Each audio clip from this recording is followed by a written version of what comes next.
რომ გადადებული ცხოვრების სინდრომის ერთ-ერთი მთავარი ნიშანი არის მომავლით ცხოვრება და აწმყოს დაკარგვა. არის პირველი ჩამოვაყალიბოთ რეალურად ჩვენი მიზნები. და ეს მიზნები უნდა იყოს რეალისტური, არ უნდა იყოს ინფანტილური, აი გადაჭარბებულ რაღაცა მოლოდინებზე, როდესაც საუბრობთ ხოლმე. და გადადებული ცხოვრების სინდრომისთვის მე რაც აღმოვაჩინეს ჩემეული ხედვა არის დამახასიათებელი არის სხვისი სურვილების პრიორიტეტიზაცია. თუ მე მიჩვეული ვარ ჩემი სურვილების გადავადებას, შენს გადამივადებ. იმიტომ კი არა რომ ცუდი ხარ.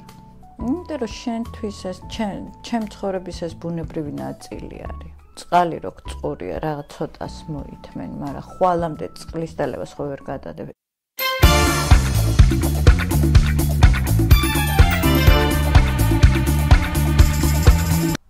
მოგესალმებით.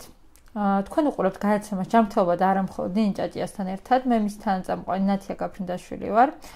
სანამ უშუალო თემაზე გადავალ, მინდა მოგიწოდოთ, რომ გამოიწეროთ ეს არხი და ლაიქოთ ვიდეო.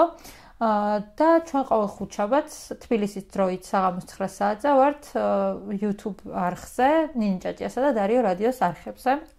დღევანდელი ჩვენი სასაუბრო თემა არის ნინი უკეთესად ფორმულირებას გაუკეთებს, მე ვიტყვი ესეთ მერე ვიზამ. ანუ რას ნიშნავს ეს ფრაზა? და დავიწყოთ აქედან. მოდი დავიწყოთ. და შენეძახი ამას ხვალენდარს, ხო? და ზოგადად ფსიქოლოგიაში ამას გადადებული ცხოვრების სინდრომს ეძახიან. მაგრამ მგონია რომ ხვალენდარი უფრო კარგად ასახავს, ხო? და ეს არის რა ქვია. ანუ რეალურად ეს არის ძალიან სერიოზული პრობლემა. განსაკუთრებით თანამედროვე სამყაროში. მაშინ როდესაც აი სოციალური ქსელები და ციფრული ტექნოლოგიები ძალიან სწრაფად ვითარდება და ჩვენც თითქოს გვინდა რომ აი ამ განვითარების ეტაპს და სტანდარტს მიუახლოვოთ ჩვენი ცხოვრების ხარისხი და ამიტომ გონია რომ რაღაცები უნდა გადავდოთ, ხო?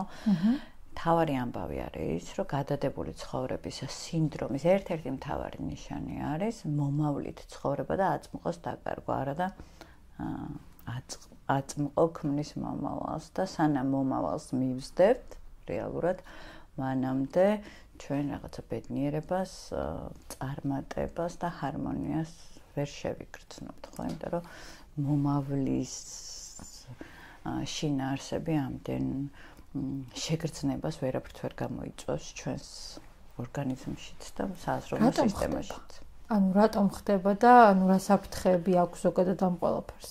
მოდი დავიწყოთ იქიდან, რატო ხდება? ნუ ახსენე, ანუ ციფრული სამყარო და ეს აჩქარებული ტემპი თითქოს გვაჩქარებს ჩვენს, სადღაც თითქოს გვეჩქარება და რაღაცას უნდა დავეწიოთ, ან დავეწიოთ და გავასწროთ კიდევაც, ხო? და აი ეს განცდა არის ხოლმე ერთ-ერთი წამყვანი, რაც ხელს გვიშლის აწმყოში დავრჩეთ და აწმყოთი ვიცხოვროთ.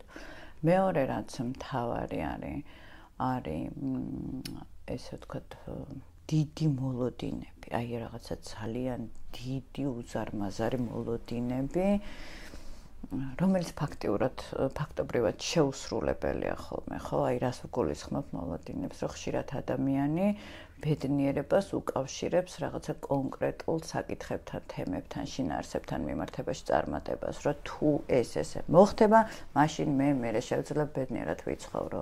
და აი ამ თუს მისდევს.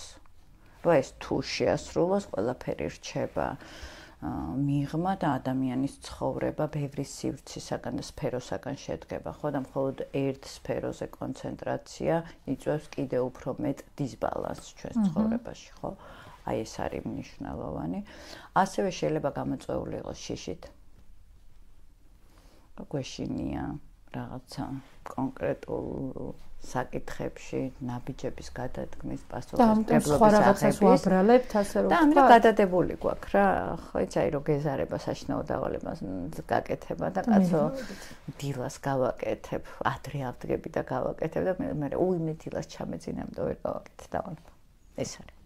აი ხა მოხსნა სილაბუსი მაქვს გასაკეთებელი და რეალურად წამეშალა კომპიუტერში ყველაფერი და აი ხო 18-მდე დრო მაქვს და მოდი პარასკევს გავაკეთებ და ნახოთ აბა პარასკევი გაკეთდება გავაკეთებ. ხო, აი იგივე არის, რომ რაღაცა დიეტას ვიწყებ ორშაბათიდან, ხო? აქციები დაიწყება ორშაბათიდან. ხო, შაბათ-კვირას და ეხლა ვერ არა, არ შეიძლება, ხო? ან რაღაცა უცხო ენის სწავლას დავიწყებ მომავალი თვიდან, აი სულ რაღაცა გადადებული არის.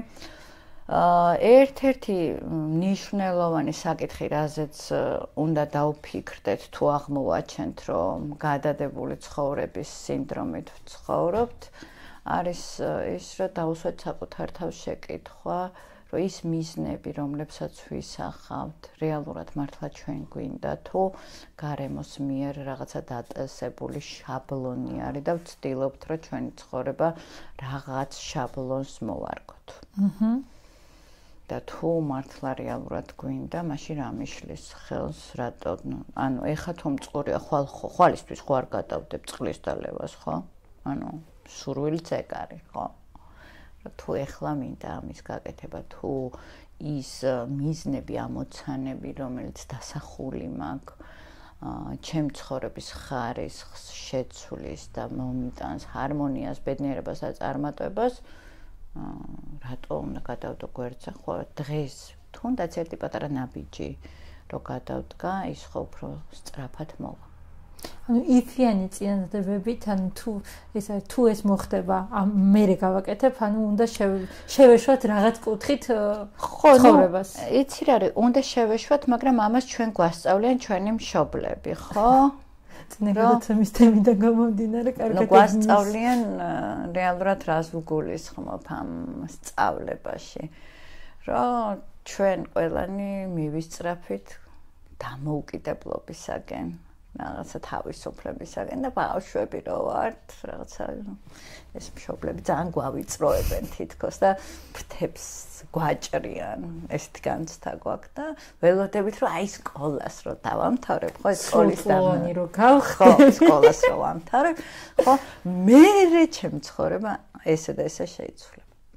მე სკოლას ვამთავრებთ, მივდივართ უნივერსიტეტში, მე არაფერი დიდად არც არაფერი არ იცვლება, ხო, თითქოს ჩვენ ცხოვრებას და მე ველოდებით, ხო, აი უნივერსიტეტს რო დავამთავრებთ, მე არის რომ აი რაღაცა მინდა მაგალითად, რა ვიცი, მასაჟი გავიკეთო. და ვიცი რომ აი ხელფასი ამდენი რომ მექნება, მე შევძლებ რომ გავიკეთო. და აი ეს გადადება, ხო, მე გადადის ჩვევაში. ჩვენ ადამიანებს რაღაცა არაჩვეულებრივი უნარი გვაქვს, რომელიც შეგვიძლია როგორც პოზიტიურად გამოვიყენოთ აი ეს ჩვევის ჩამოყალიბება. ესევე ნეგატიურადაც შეიძლება ზეგავლენა მოახდინონ მავნე ჩვევებმა და გადადებული ცხოვრების სინდრომი შეიძლება ჩავთვალოთ, რომ არის მავნე ჩვევა. ხო და მე ვეჩვევით რა ყველაფრის გადავადებას, რომ აი ეს მოხდება მერე, ეს მოხდება მერე, რაღაც ჯერ აი ამას გავაკეთებ და თუ არ ფოკუსირდით, რომ იმას, რასაც ეხლა ვაკეთებთ, თუნდაც სამსახურში რო დავდივარ და შეიძლება იმდენი ხელფასი არ მაქვს, რამდენიც მინდა, მაგრამ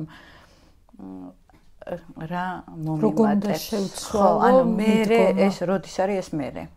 იმიტომ რომ არის რაღაცა გრძელვადიანი მიზნები, რომლებიც მოითხოვს რაღაცა მომავლის კონსტრუირებას, მაგრამ ეს ხვალენდარი რატო არის, ხო? და ეს ზეგე. ხო, ეგეც არის. The day after tomorrow. ხო, ხვალენდარის თემა რა არის, რომ ეს ხვალ არ მოდის. როდესაც ხვალ მიდიხარ, ისევ ხვალში გადადის, ხო? აი ეს არის მთავარი, რომ ერთ-ერთი გამოსავალი რაც არის, რომ დავძლიოთ აი ეს გადადებული ცხოვრების სინდრომი არის. პირველი, ჩამოვაყალიბოთ რეალურად ჩვენი მიზნები. და ეს მიზნები უნდა იყოს რეალისტური, არ უნდა იყოს ინფანტილური, აი გადაჭარბებულ რაღაცა მოლოდინებზე, როდესაც საუბრობთ ხოლმე.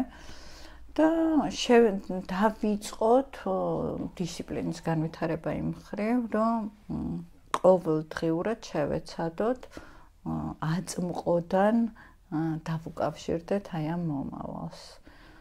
და როგორც კი აი აქ და ამჟამად ვიწყებ ცხოვრებას, აქ და ამჟამად ცხოვრება მე მეხმარება იმისათვის, რომ უფრო ნათლად შევხედო ჩემს მიზნებს, ჩემს სურვილებს და უფრო პრიორიტეტები ჩამოვაყალიბო, ხო, იმიტომ რომ არის რაღაცა ბევრი რაღაცა შეიძლება გინდოდეს, მაგრამ ხო ყველაფერი არ გამოდის ხოლმე ერთდროულად და მე პრიორიტეტების დალაგების თემა არის, ხო? რა უფრო მეტ ხერს მომიტანს, რა უფრო მეტად იქონიებს ჩემი ცხოვრების ხარისხის გაუმჯობესებაზე ზეგავლენას და ასე შემდეგ. ანუ პირველი ეს არის, რომ ვიაზრებთ, რომ კალენდარი კი არა, ხვალენდარი გვაქვს. მეორე რასაც ვაკეთებთ, სიას ვაკეთებთ. რადევს ხვალენდარში და თითოეულ ამ პუნქტთან მიმართებაში უბრალოდ საკუთარ თავს შეკითხვას, რომ რატომ მინდა ეს თითოეული ეს ჩემი სურვილი, რა ზეგავლენას ახდენს ჩემს ცხოვრებაზე, ხო, ჩემი ესეთი ცხოვრების დიდ სურათზე. და თუ ახდენს ზეგავლენას, მაშინ ვუსვამ შეკითხვას, რომ რა უნდა გავაკეთო ახლა იმისათვის, რომ ეს ჩემი სურვილი დავიტანო კალენდარზე. თუნდაც ეს იყოს 2 წელი, ხო? დაახლოებით რას გავსიცი, სახს რო აშენებენ, პროექტი რო გააქვს და პროექტში დათვლილი არის რაღაცა თითოეული ეტაპი რა დროისაგან შედგება და დაახლოებით იცი, რომ დავუშვათ წელიწადნახევარი ჭირდება სახს ასაშენებლად რა. ეს უნდა გააკეთო შენ მისნებს. ხო, მაგრამ მეორე არის, რომ როგორი გაწერილიც არ უნდა კონდეს, თუ არ დასვი კალენდარზე ეს პირველი, ესე ვთქვათ, პალო, როდის ვიწყებ საძირკველის გათხრას, ეს წელიწადნახევარი ხო გაგირბის და გაგირბის. და თუ გავითვალისწინებთ იმას, რომ ჩვენ ინფორმაციულ ერაში ვცხოვრობთ და ყოველდღიურად უამრავ გამოწვევასთან გვიწევს გამკლავება, შესაძლებელია თუ ეს გააზრებული არა გვაქვს, დაგეგმილი არა გვაქვს, რას ვაკეთებთ, როგორ ვაკეთებთ, საით მივდივართ, ძალიან დიდ ენერგიას ვხარჯავდეთ, მაგრამ განცდა გქონდეს ისეთი, რომ არც არაფერი ცხოვრებაში არ იცვლება. იმიტომ რომ სხვის სურვილებს უფრო ვასრულებდეთ, ვიდრე ჩვენსას. და სხვის სურვილების შესრულება ბედნიერების მომტანი არ არის. და გადადებული ცხოვრების სინდრომისთვის მე რაც აღმოვაჩინეს, ჩემეული ხედვა არის, დამახასიათებელი არის სხვის სურვილების პრიორიტეტიზაცია. ჯერ რა ვიცი მე ჯერ და ჩემს გავუკეთებ რაღაცას, ჯერ ჩემს უფროს, რა ვიცი, ყავას მომზადებ და ჩემს რაპორტს მე დავწერ. მე ჩემი უფროსი შეიძლება წავიდეს სახლში. მე მომიწევს overtime-ზე მუშაობა, იმიტომ რომ რაღაცა იმას ვემსახურებოდ, ხო, პრიორიტეტები, გააზრება და თითოეული ქმედების ანალიზი.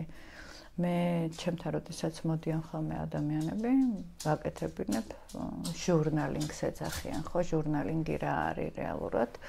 დილის გაღვიძებიდან თითოეული ეტაპი გავიღვიძე, აბაზანის შევედი, ჰიგიენური ნორმები, რაღაცა გაპრანჭვა, მომზადება, ესე უნდა აღწერო ერთი კვირის განმავლობაში შენი ყველა ქცევა.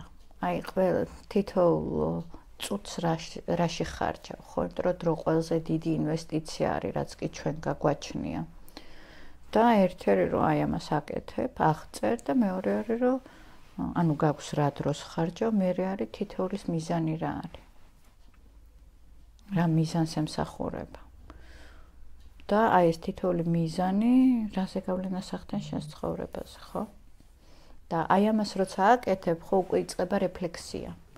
როგორც კი ამ შეკითხვებს სვავ და აწმყოში გადადიხარ, ფაქტობრივად შეიძლება ითქვას, რომ მართვის სადავეებს უკვე ხელს კიდებ. და იქ უკვე შენი გადასაწყვეტია, საით წაიყვან, ხო, როგორ მართავ, რა სიჩქარით მართავ, ხო? მე იმას ვიცახი, ჩემმა კლიენტებმა კი იციან, ხო, მე მოჩქარეს, მოუგვიანდეს, ხო? ჯობია ყოველ დღე თუნდაც 10 წუთი დაუთმოთ. მეტი დრო თუ არა გვაქვს ჩვენს რაღაცა სურვილების გააზრებას, რაღაცა უნარების განვითარებას, ვიდრე რაღაც გაურკვეველ მომავალში და ხვალინდარში გადავიტანოთ ეს სურვილები. ალბათობა იმისა, რომ ხვალინდარში არსებული ვალდებულებების სურვილები და პასუხისმგებლობები ასრულდება, ძალიან პატარა არის.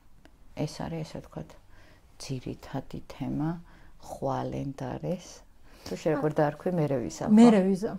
იმიტომ რომ ანუ თუნდაც კომუნიკაციაში მეც პირადად ნებისმიერ ადამიანს გვაქვს ეს, რომ რეალურად მერე გავაკეთებ, ანუ აი დედლაინი ვიცი რომ არის პირობითად ხუთშაბათი და მერე ვიზა ხუთშაბათამდე კიდე 4 დღე მაქვს და ისე მოდის ხუთშაბათი შეიძლება რომ საერთოდ ანუ ხუთშაბათსაც გაგახსენდეს, რომ იცი რა პარასკევსაც შეიძლება ამის გაკეთება და ეს ყოველდღიური ვალდებულებები. ეს პასუხისმგებლობების ნაწილი არის და მეორე არის რომ როგორ ექცევი საკუთარ თავს, ახლა მე ჩვენ თვით შეფასებაზე, თვით რეფლექსიაზე, თვით რწმენაზე, როცა ვისაუბრეთ, მაგას ვიძახი რომ ის თუ როგორ ვექცევით ჩვენს თავს, მათ შორის როგორი ხო შინაგანი დიალოგი გვაქვს, როგორ ვუსრულებთ საკუთარ სურვილებს, მოთხოვნილებებს, როგორ ვუკვანყოფილებთ, ხო? განსაზღვრავს ჩვენი ცხოვრების ხარისხს. და ზუსტად ესე გვექცევა გარემოც. თუ მე მიჩვეული ვარ ჩემი სურვილების გადავადებას, შენც გადამივადებ. იმიტომ კი არა რომ ცუდი ხარ. იმიტომ რომ შენთვის ეს ჩემ ცხოვრების ეს ბუნებრივი ნაწილი არის. და პრიორიტეტების ამბავი არის, ხო? ანუ პირველი ისეთი ვალდებულებები არის შესასრულებელი, რომელიც ცხოვრში მოგარტყავს თუ არ შეასრულებ, ხო? გინდა არ გინდა ესეთი აბსოლუტურად შეიძლება გაუცნობიერება, მაგრამ ეს პრიორიტეტები დგება. სწორედ ამიტომ არის მნიშვნელოვანი, რომ გავიაზროთ, რა გვინდა, როგორ გვინდა, სად მივდივართ, იმიტომ რომ მაინც მოძრაობთ. და აქ ჩნდება ხოლმე შეკითხვა, გინდა რაღაცა ომისამართოთ მოძრაობა, ოკეი. თუ რა უფრო იმას გიზამ, შეიძლება რაღაცა მომენტში გაჩერება მოგიწიოს და რუკის შედგენა, მაგრამ ეს რუკა ბევრად უფრო სწრაფად და სწორედ იმ საკითხებთან მიგიყვანს, რაც შენთვის ძალიან მნიშვნელოვანია, ხო? მე მგონი ესეა. თან უფრო მეტად ხვდები, რომ სადავები შენ გიჭიროს, შენი არჩევანია და შენ აკეთებ და არა რაღაცა კონკრეტული ვალდებულებები გმართავს. შენ თვითონ მართავ, მე უკვე ამ ვალდებულებებსაც ალბათ. ხო, ბედნიერება, თავისუფლება და წარმატება პასუხისმგებლობის გარეშე არ მოდის. დანარჩენი არის შარლატანობა. ხო? ამიტომ თუ ჩვენ გვინდა რომ ჩვენი ცხოვრება იყოს წარმატებული, ბედნიერი და ჰარმონიული, მინიმუმ ეს პასუხისმგებლობა საკუთარ თავზე უნდა ავიღოთ, რომ მე ვქმნი ჩემი ცხოვრების ბედნიერებას, მე ვარ წარმატების შემქმნელი, შენ ვერ შექმნი, შენ შეიძლება ძალიან გინდოდეს და შემიქმნა ხელშემწყობი გარემო. მაგრამ თუ რა ვიცი, აი სიტყვაზე გავაშარშოთ. არ ვიცი დაუშვათ ინგლისური და შენ იცი რომ მე ძალიან მჭირდება და გამომადგება ეს ინგლისური ენა. რამდენიც არ უნდა მელაპარაკო ინგლისურად, თუ სიტყვები მე არ ვისწავლე და მე არ დაგელაპარაკე, გამოვა რამე. ხო, აი ამაზე. რომ ჩვენ თუ გვინდა ჩვენი ცხოვრება იყოს უკეთესი, რა შეგვიძლია გავაკეთოთ და რას ვაკეთებ და რის ფასად გვიყირს. ხო? ანუ პრიორიტეტების დაალაგების ამბავიც არის. თუ მე გარემო მივაჩვე იმას, რომ ჯერ იმის სურვილებს ვასრულებ, ხო, ესეც დასაფიქრებელია და უნდა ვიცოდე, რომ თავიდან გარემო შემეწინააღმდეგება. ხო? სიტყვაზე, რა ვიცი, ჯერ შენ დავალებას თუ ვასრულებდი და მე ჩემს დავალებას, რო გეტყვი, რომ აუ ეხლა ნათია ვერ შეგისრულებ ვერაფერს, იმიტომ რომ ეს უნდა გავაკეთო, მეტყვი, რომ არა კაცო, მე მეჩქარება, ხო? და რა შეიცვალო თუ აქამდე ამდენი წელი ჩემ დავალებებს ასრულებდი, ეხლა რატო არ ასრულებ?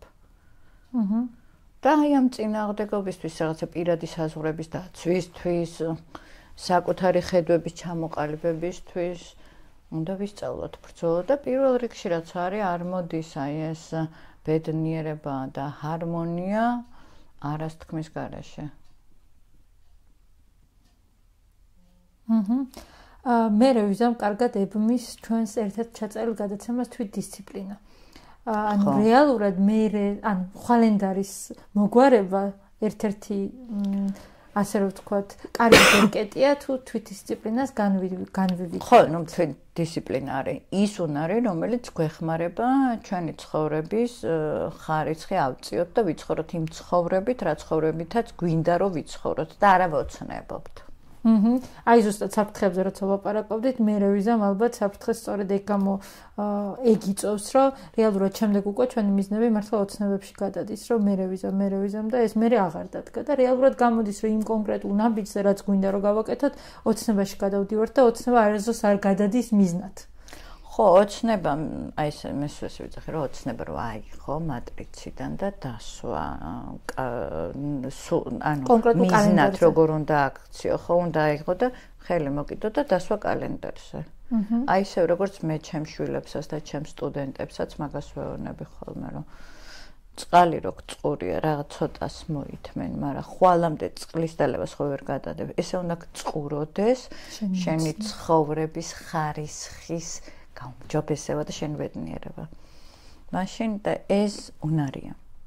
ჩვენ ქართველებს არ გვასწავლიან ჩვენი სურვილების შესრულებას, ჩვენი სურვილების იდენტიფიცირებას, მაგრამ ფსიქიკის გენიალობა იმაში არის, რომ რამდენი წლისაც არ უნდა იყო, რამდენი 10 წლეულებიც არ უნდა კონდეს ესე გადადებული ცხოვრების სინდრომით ნაცხოვრები და როგორი ესე ვთქვათ გამყარებული ჩვევაც არ უნდა კონდეს თუ გადაწყვიტავ რომ ეს ჩვევა ჩააქრო ყოველთვის გამოგივა და არც თუ ისე ბევრი დრო არის ამისთვის საჭირო სადღაც 3 თვე არის ყოველდღიური მუშაობა საჭირო იმისთვის რომ 180 გრადუსით შეცვალო შენი ცხოვრება და მე მგონი ღირს თავარი ამოცანა არის რომ მე ეს თემა რატომაც მომეწონა შენ როცა შევთავაზე რომ ეს თემა ჩავწეროთო პირველი ამ გადაცემის მიზანი არის ის რომ დაუსვით თქვენ თავს შეკითხვა გადადებული ცხოვრების სინდრომით ხო არ ცხოვრობთ და თუ ცხოვრობთ გაჩერდით ცოტა ხანი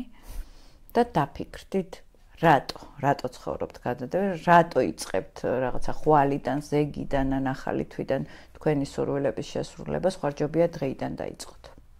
და ყოველ დღე პატარ-პატარა გადადგმული ნაბიჯებით მიხვიდეთ იმ დიად მიზნამდე თუ ოცნებამდე, სადაც მივდივართ, ხო? მე კი მოგიწოდებთ, რომ არ გადადოთ ამ ვიდეოს გამოწერა და გაგზავნა მეგობრებში, როგორც კი გახსნით ვიდეოს. ამ მომენტამდე როგორც კი მიხვალთ, თუ არ გაქვთ ჯერ კიდე დალაიქებული ვიდეო, აუცილებლად დაალაიქეთ, გამოიწერეთ არხი, იმიტომ რომ ხშირ შემთხვევაში არის, რომ უყურებთ ვიდეოს, მაგრამ არ იწერთ და რეალურად ჩვენ სტიმულს გვაძლევთ იმით, რომ თუნდაც ერთი subscribe-ით მეტი როცა გვყავს, ჩვენ უფრო მეტი мотиваცია გვაქვს, რომ უფრო მეტი საინტერესო და კარგი ვიდეოები ჩაგიწეროთ. ჩვენ კი ყოველ ხუთშაბათს თბილისის დროით საღამოს 9 საათზე გავდივართ ნინჯაჭიასა და დარიო რადიოს YouTube-ის არხებზე. ასევე მოგიწოდებთ თუ რაიმე კონკრეტულ თემასთან დაკავშირებით გსურთ რომ განვიხილოთ მე და ნათიამ და ჩვენი ხედვა შემოგთავაზოთ, აუცილებლად მოგწერეთ და ჩვენ აუცილებლად გავითვალისწინებთ თქვენს სურვილებს. დროებით.